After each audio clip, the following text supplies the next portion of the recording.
I am going to speak to you with complete honesty right now. Not encouragement, not comfort, not motivation. What you are about to hear is not something your father sat beside your bed and explained to you at night. It is not what your teachers repeated in classrooms. It is not what society rewards you for understanding. In fact, most men will go their entire lives without ever grasping this. They will work, they will love, they will struggle, they will age, and they will die without ever realizing what was actually happening around them. And that is not an accident, because once this truth enters your mind, it cannot be removed. It does not fade. It does not soften. It does not politely sit in the background. It divides your life cleanly into two eras, the time before you knew it, and the time after. 500 years ago, a man named Niccolo Machiavelli put into words the most unsettling truths about human nature ever recorded. Not poetic truths, not philosophical ideals, but operational truths. So dangerous that the Catholic Church banned his work, so threatening that moral authorities denounced it as evil, so powerful that kings, presidents, generals, and corporate leaders studied it in private while condemning it in public. Ask yourself why. Because Machiavelli did not write about how humans should behave. He wrote about how humans do behave when power is involved. He did not describe morality, he described incentives. He did not explain virtue, he explained survival. And that is why his work terrifies people. Because once you understand how people actually operate, you can no longer pretend the world is fair, rational, or benevolent. Here is the part that should make you uncomfortable. The people who already understand these principles are using them against you every single day, not in some distant conspiracy, but in ordinary life. In meetings where promotions are decided, in relationships where leverage shifts silently, in politics where narratives overpower truth, in war where perception kills faster than weapons. They are not more intelligent than you. They are not more talented than you. They simply see the game, and they are playing chess while you are still playing checkers. So ask yourself something uncomfortable. Why did your father never teach you this? Why did your teachers never explain how power actually works? The answer is not betrayal. It is inheritance. They were never taught either. Their fathers did not teach them. Their institutions avoided it. And society quietly agreed that some truths were better left unexplored. You were conditioned to believe that seeing reality clearly makes you cynical. That strategy makes you manipulative. That understanding power makes you dangerous. You were taught that good people should not think this way. But here is the brutal truth. Ignorance is not virtue. Ignorance is exposure. A man who does not understand power does not avoid it. He becomes subject to it. A man who refuses to see manipulation does not remain pure.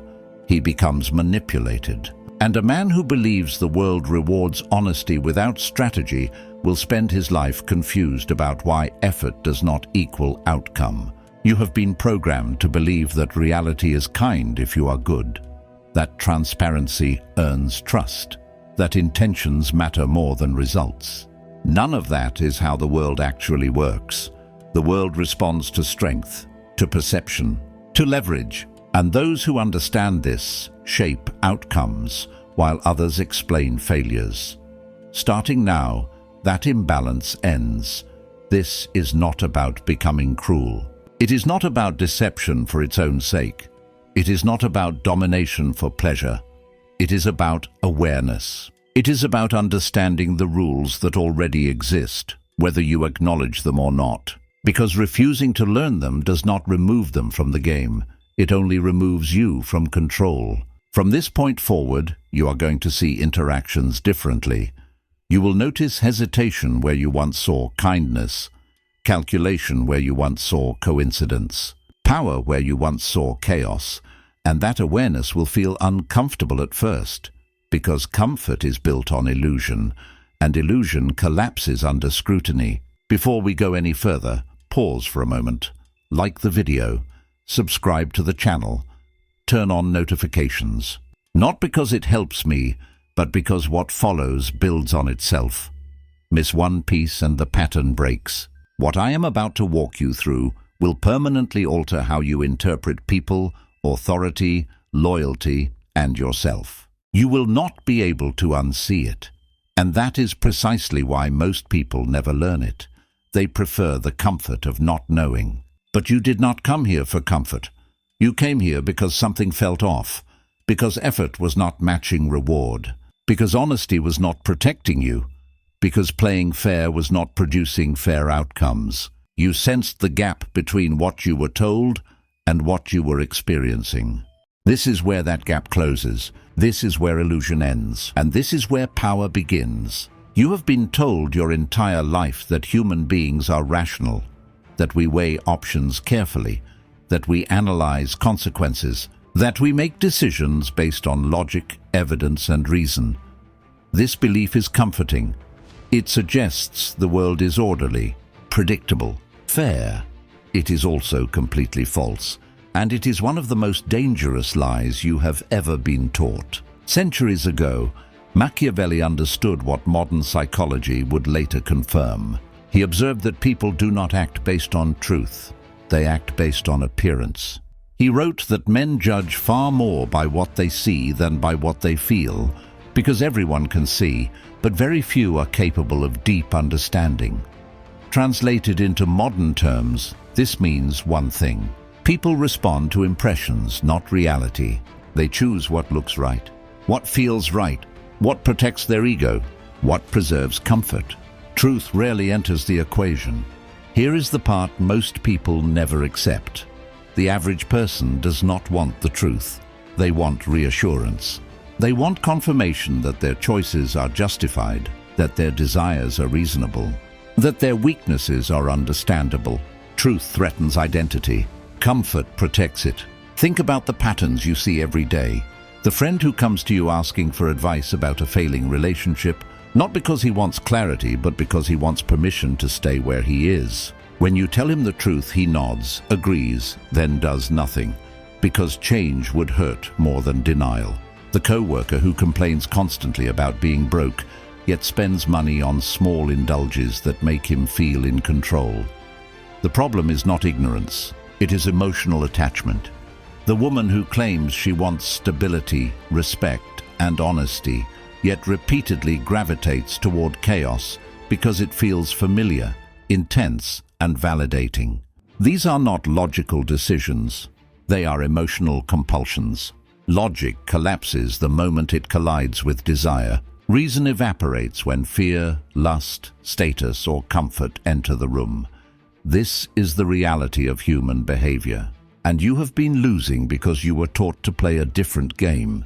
You were told to persuade people with facts, to win arguments with evidence, to explain the rational path and trust that others would follow it. But facts do not move people. Feelings do. The man who believes people are rational wastes his energy trying to prove he is right. The man who understands emotion makes people feel that he is right, and that difference changes everything. Consider how power actually operates in the real world. No tyrant ever seized control by presenting data. No movement ever spread by calmly explaining statistics. No empire was built on logic alone. Power is emotional before it is intellectual. Fear mobilizes faster than reason. Hope spreads faster than truth. Anger unites more effectively than facts. This is why history repeats itself. This is why crowds follow leaders who cannot explain policy but can stir emotion. This is why marketing works even when people know they are being sold to. This is why manipulation succeeds even when it is obvious. Because awareness does not neutralize emotion. Emotion overrides awareness. You experience this yourself every day. You know what you should do, and yet you do something else. You know what is rational, and yet desire wins. You are not immune. No one is. The mistake is believing others are different. Once you accept that most people are driven by emotion first and reason second, your entire strategy must change. You stop arguing. You stop explaining. You stop begging logic to prevail. You begin observing what people respond to emotionally. You notice what excites them, what threatens them, what makes them feel important, what makes them feel small. Because emotions reveal leverage. Here is the first principle you must internalize. Stop trying to change minds with facts. Facts are decoration. Emotion is the engine. If you want someone to follow you, do not tell them what is good for them. Make them feel powerful in your presence. If you want loyalty, do not demand it. Make your absence uncomfortable. If you want influence in relationships, stop debating fairness. Create emotional consequences. If you want dominance in business, stop presenting spreadsheets. Craft a narrative where success feels inevitable and resistance feels foolish. The man who argues facts positions himself as an instructor. The man who shapes emotion positions himself as authority. One teaches, the other commands. And once you see this, you cannot unsee it. You begin to recognize the masks. The politician's smile is not sincerity. It is reassurance. The influencer's authenticity is not honesty. It is branding. The co-worker's excuses are not confusion. They are emotional self-defense. Every behavior becomes legible. You see that beneath every action is a feeling seeking protection, a fear seeking cover, a hunger seeking satisfaction. This does not make you cruel. It makes you accurate. Accuracy is not immorality. It is clarity. The world does not punish those who understand emotion. It rewards them. The punishment is reserved for those who insist on playing fair in a game that is not fair. This realization is uncomfortable because it strips away innocence. But innocence was never protection. It was exposure. And once you accept that people are not rational actors, something else becomes clear. If emotion governs behavior, then loyalty itself cannot be trusted blindly. Because loyalty, too, is emotional. And that realization leads directly to the next truth. Power does not forgive weakness, which is where we go next. By now, you should understand something unsettling. The world is not governed by reason.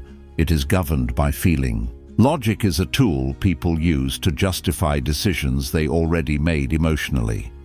This single realization separates observers from operators. The man who believes people act rationally wastes time explaining himself. The man who understands emotion wastes no words. He watches, he listens, he positions. Emotion is the true currency of power. Every room you enter has an emotional climate. Fear, admiration, resentment, desire, insecurity. Someone is always trying to manage that climate, whether consciously or not. The person who controls the emotional temperature controls the outcome. This is why arguments rarely change anything. When you argue facts, you are speaking to the surface. Beneath that surface sits fear, pride, and identity. Facts bounce off identity. Emotion penetrates it. Look at how influence actually works. The most powerful people rarely explain themselves. They do not rush to clarify. They do not over-communicate.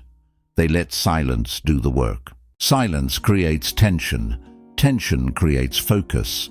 Focus creates authority. The moment you feel the urge to prove yourself, you have already lost leverage. Proof-seeking is a signal of insecurity. Authority does not chase agreement. It assumes it.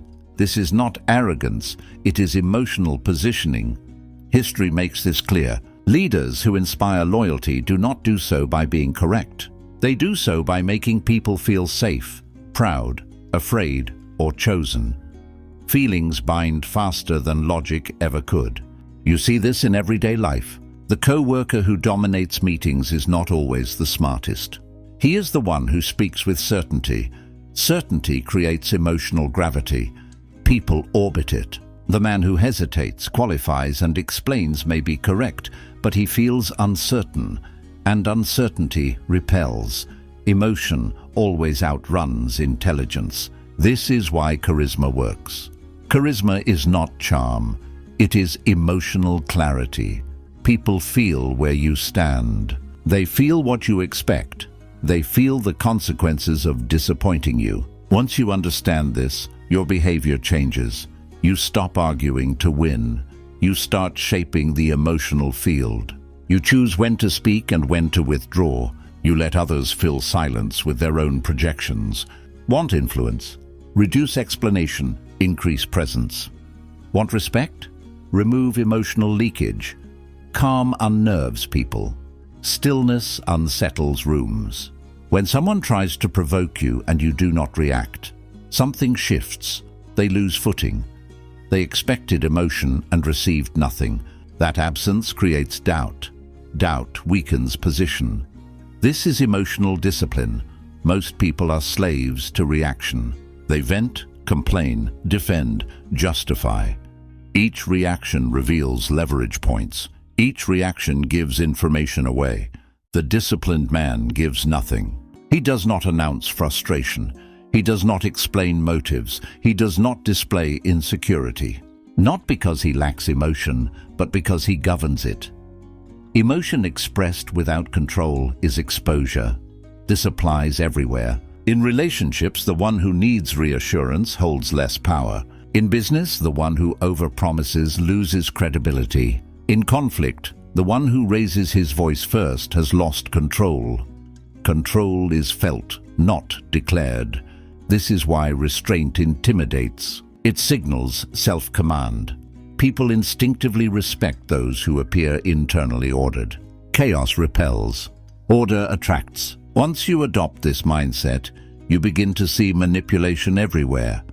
Not malicious manipulation, but emotional steering. Compliments that soften resistance. Anger that forces compliance. Sympathy that extracts concessions. You stop being offended. You become analytical. You ask, what emotion is this trying to trigger in me? The moment you ask that question, you regain control. Because emotions only dominate when they are unconscious. Awareness breaks the spell. This does not mean becoming cold. It means becoming deliberate. You can still be warm, but warmth becomes a choice, not a reflex. You can still care. But care becomes controlled, not leaked. The man who controls his emotional output controls the narrative around him. People do not remember what you said. They remember how you made them feel. And the man who decides how others feel decides how he is treated. This is why emotional mastery precedes all other forms of power. Without it, intelligence is wasted. Strength is misused. Opportunity is squandered. You can be right and still lose. You can be good and still be ignored. You can be capable and still be overlooked. Emotion decides, and once you accept that, you stop trying to convince. You start commanding. That is the shift. That is the threshold. And it is where most men stop, because control is harder than expression. Discipline is harder than reaction. But on the other side of that difficulty is authority. And authority, once established, speaks without effort. Understand this final distinction. Emotional control is not suppression. Suppression stores pressure until it explodes. Control releases nothing without intention. It allows you to feel fully while revealing selectively. This is why masters appear calm even under attack. They experience emotion internally, but display strategy externally. That gap between feeling and expression is dominance. Most people collapse that gap instantly. They feel and show in the same moment. That is why they are predictable. Predictability invites manipulation. When others cannot read you, they hesitate. When they hesitate, you lead. This is not cruelty, it is clarity. It is the difference between being driven and driving, between reacting and directing, between being moved and being unmoved. Once you master this, everything else becomes easier. Weakness attracts predators. Once you understand that emotion governs behavior, another truth becomes impossible to ignore. The world does not punish weakness out of cruelty. It punishes weakness out of instinct. Strip away manners, ideology, and social language, and what remains is an ancient rule that has never changed. Strength repels threats. Weakness invites them. There are only two positions available in every environment. The one who applies pressure and the one who absorbs it. Machiavelli understood this with brutal clarity. He warned that mercy without strength does not create loyalty. It creates opportunity for betrayal. Not because people are evil, but because human nature responds to advantage. Weakness is not neutral. It is a signal. It tells others that resistance will be low, that boundaries are soft, that consequences are unlikely, and predators always choose the easiest path. Look at how this plays out in ordinary life. Bullies do not target the strongest person in the room. They target the one least likely to respond. Corporations do not cut their most assertive employees first. They remove the ones who will not fight back. In relationships, partners do not abandon strength. They abandon uncertainty, dependence, and emotional instability. None of this is moral. It is mechanical. Weakness triggers a response in others, sometimes exploitation, sometimes contempt, sometimes quiet dismissal. And here is the part most men refuse to accept. Weakness does not only harm you, it changes how others behave. People begin to justify treating you poorly. They rationalize disrespect. They excuse betrayal. Not consciously, instinctively. This is why Machiavelli said it is safer to be feared than loved when you cannot be both. Not because fear is admirable, but because fear creates distance. Distance creates safety. Love without strength invites testing.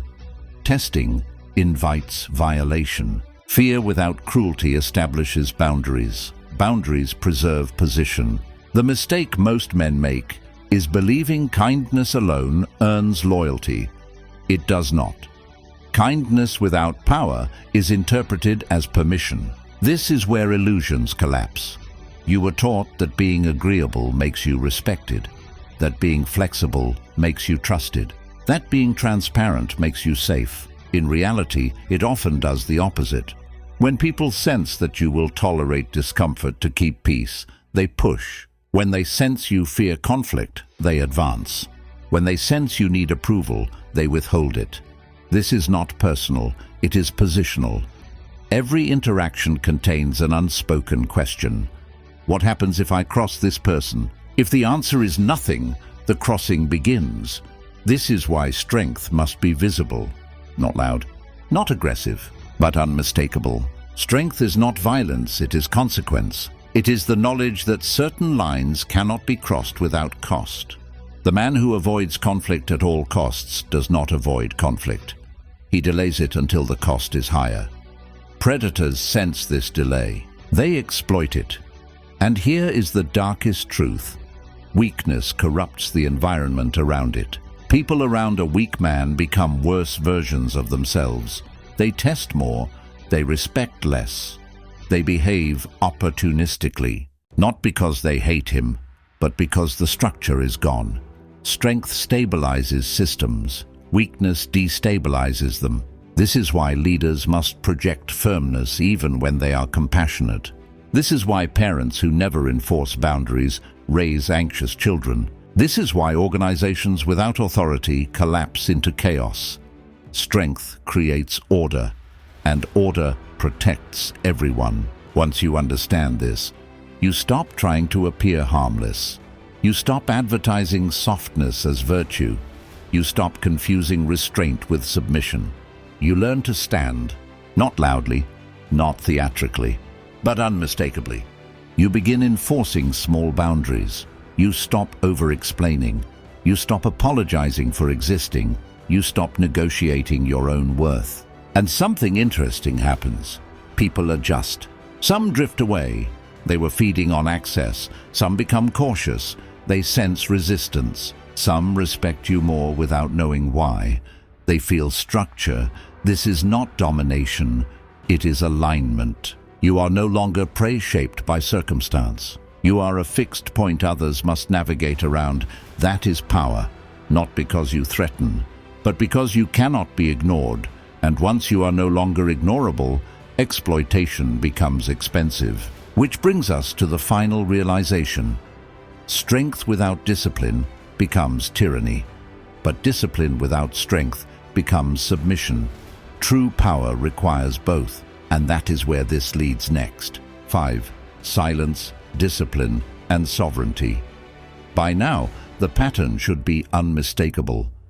People are not guided by reason. Emotion governs behavior, weakness invites pressure, strength creates order, and the final layer beneath all of this is discipline, because power without discipline collapses, and discipline without power turns into self-denial.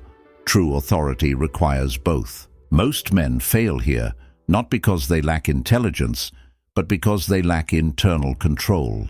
They understand the rules intellectually, yet still sabotage themselves emotionally. They see the game, but they cannot stop reacting to it. This is where silence becomes decisive. Silence is not emptiness, it is containment.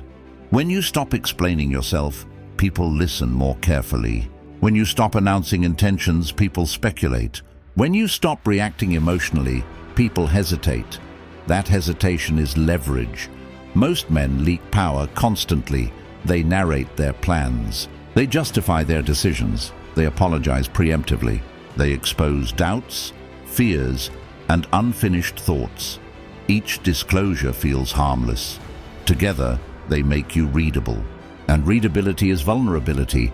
The man who is fully readable can be predicted. The man who can be predicted can be positioned against. The man who can be positioned against is never in control. This is why restraint unsettles people. When they cannot read you, they fill the silence with assumptions. When they fill the silence, they reveal themselves.